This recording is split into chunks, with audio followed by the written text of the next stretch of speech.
것 같아요. 당 분위기는 엄청 혼란스럽죠. 네. 네. 근데 내용상으로는 지금 어떻게 판단하고 계십니까? 저 징계에 대해서는.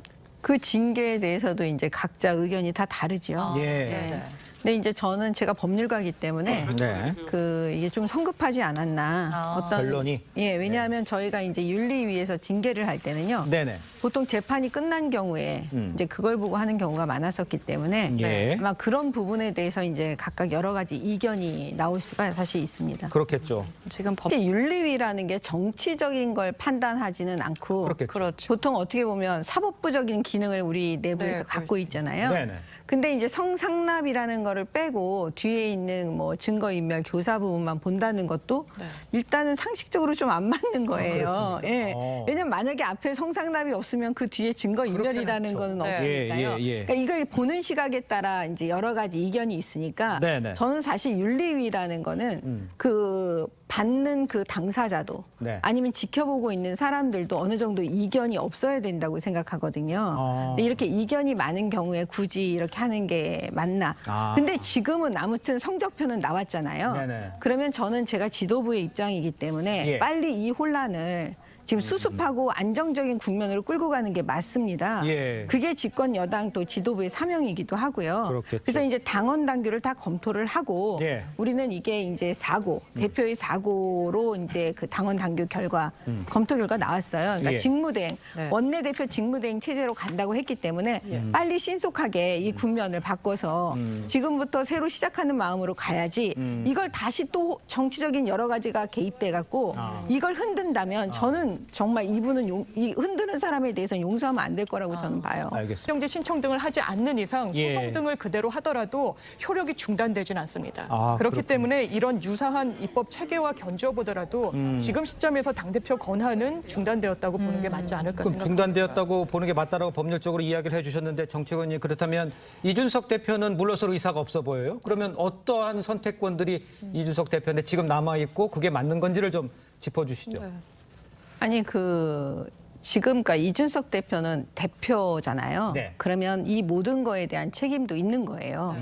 그러면 본인이 아까 지금 말씀하신 게 맞아요. 그러니까 법적으로도 그렇고 상식적으로도 그렇고 자기가 스스로 당대표인데 지금 스스로 자기 처분에 대해서 뭔가를 한다?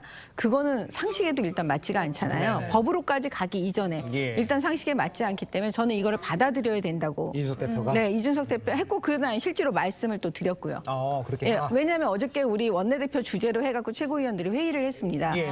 이제 왜냐하면 우리는 지금 사실 엄중한 상황이거든요. 다 아시겠지만 이거 자체도 말씀드리는 이런 상황을 왜 초래했는지 이것 자체부터가 지금 너무 죄송스럽기 때문에 빨리 혼란을 수습하자 그래서 당원 당규 다 검토해서 예. 상황을 가지고 이준석 대표를 설득을 했죠. 예. 이제는 더 이상의 이거를 이제 이 윤리위 결정을 받아들이고 받아들인다. 그다음에 홍준표 대표께서 사실은 선배로서 굉장히 중요한 조언을 해주셨습니다. 예. 예, 저는 그게 맞다고 또 생각을 해요. 네. 그러니까 이제 6개월 동안 본인의 그 누명을 벗기 위해서 애쓰고.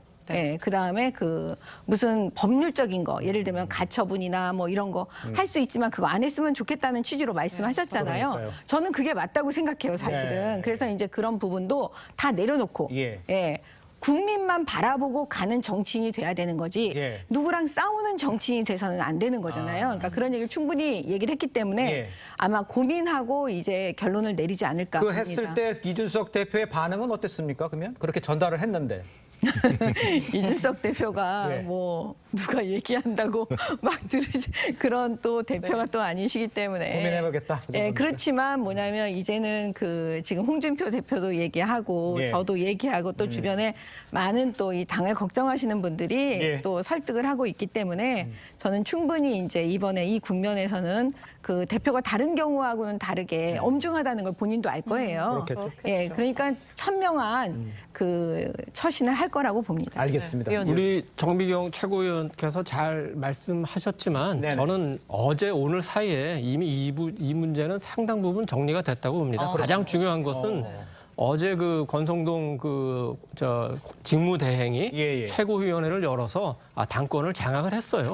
그렇다면 이 문제는 뭐 그런 표현을 하시면 80% 정도 당권을 장악했다 이러면 자꾸 무슨 정치적으로 뭔가 예. 가는 것처럼 보이니까. 그리고 지금 그 이준석 대표가 이제 예를 들어가지고 그 윤리 결정을 뭐 보류한다거나 뒤집거나 이거 한 건 어제 이제 당 기조국에서 사무국에서 명확하게 그 얘기를 했습니다. 윤리가 결정한 순간 그게 실효적으로 예. 작동을 하기 때문에 이준석 대표가 스스로 뭐 자기 처분을 하거나 이렇게 할 수가 없고 그 처분 권한이 대표나 위임받은 그 당직자가 있다는데 위임받은 당직자가 여태까지 그 기조국이 파악한 전례로는 바로 윤리위원장입니다. 그래서 윤리위원장이 발표하는 순간 대표 권한 정지의 그 효력은 발생하는 겁니다. 유일하게 남은 게 이제 가처분 신청, 법원에 대한 이제 효력 정지 가처분 신청인데 예. 가처분 신청에서 그 여태까지 정당과 관련된 그 어떤 가처분을 받아들이는 걸 보면은 네네. 대부분 윤리위를 통한 징계 절차를 밟지 않았거나 소명의 기회를 주지 않았거나 이런 게 문제가 됐는데 이번 그 징계 과정은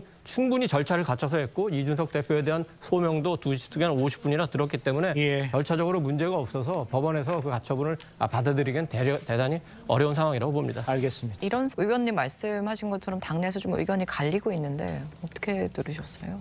그게 사실은 저는 싫어가지고 처음부터 이 윤리위의 대표의 이 징계 부분을 올리는 게 우리한테 얼마나 위험한 일인지를 사실 경고를 수차례 했었습니다. 예전에. 왜 그러냐면 지금 우리 내부에요. 이게 의견이라는 게 절반만 돼도요. 예. 그러니까 지금 이견이 계속 나오고 있잖아요. 절반만 돼도 이게 잘못 다뤄지면 당이 분열하는 상황까지 올 수가 있거든요. 그렇겠죠. 예. 그리고 우리는 과거에 그런 나쁜 그런 역사가 있기 때문에 저는 이걸 아무튼 국민의힘은 하나로 가야 되고 네네. 지금 이 국면은 아무튼 이미 이제 하여튼 수없이 시간이 흘러서 여기 왔잖아요. 네네. 그러니까 여기서부터 다시 새로운 시작을 한다는 마음으로 네. 합쳐서 하나로 가야 합니다. 알겠습니다. 한 변화가 있을 사안은 그 이제 경찰 수사가 어떻게 그 전개되느냐. 예. 그러니까 우리가 일반적으로 처음에 생각한 거는 뭐 증거인멸 교사에 대해서 조사를 하고 아마 그 부분에 대해서는 뭐 각서라는 증거도 있고 하니까 수사가 이루어지지만 네. 아이고 그 2013년이라는 뭐 성상납 의혹 부분에 대해서는 그건 너무 오랜 얘기 아닌가. 그러니까 어렵다고 생각했는데 최근 이제 경찰 주변에서 나오는 얘기는 2013년 그 당시부터 또 이제 계속해서 그 접대를 하고 한 게 20여 차례 이어져서 2015년, 2016년까지도 이어진다고 예. 하고 심지어는 2013년에 그 사건에 대해서도 관련돼서 그 접대를 했던 분의 어떤 신상의 얘기까지 나오기 때문에 네. 도대체 경찰이 어느 정도까지 그 수사력을 발동했는지 아직 우리는 이제 모르지만 경찰에서 나오는 얘기는 그 부분까지도 집중적으로 할 수 있고 또 최근에 그 서울경찰청장이 하겠다는 의지도 보였기 때문에 예. 성상납 부분, 증거인멸 부분 두 분야에 대해서 전부 그 수사 결과가 나올 수도 있기 때문에 지켜봐야 되고 만약에 수사 결과에 따라서 만약에 이준석 대표가 누명을 벗는다면 그건 아주 잘된 일이고 예. 새로 이제 정치를 재개하는 계기도 되겠지만 네. 만약에 그 반대의 결과가 나온다면은 이 대표로서는 뭐 치명상을 입을 수밖에 없는 상황이 될 것 같습니다. 알겠습니다.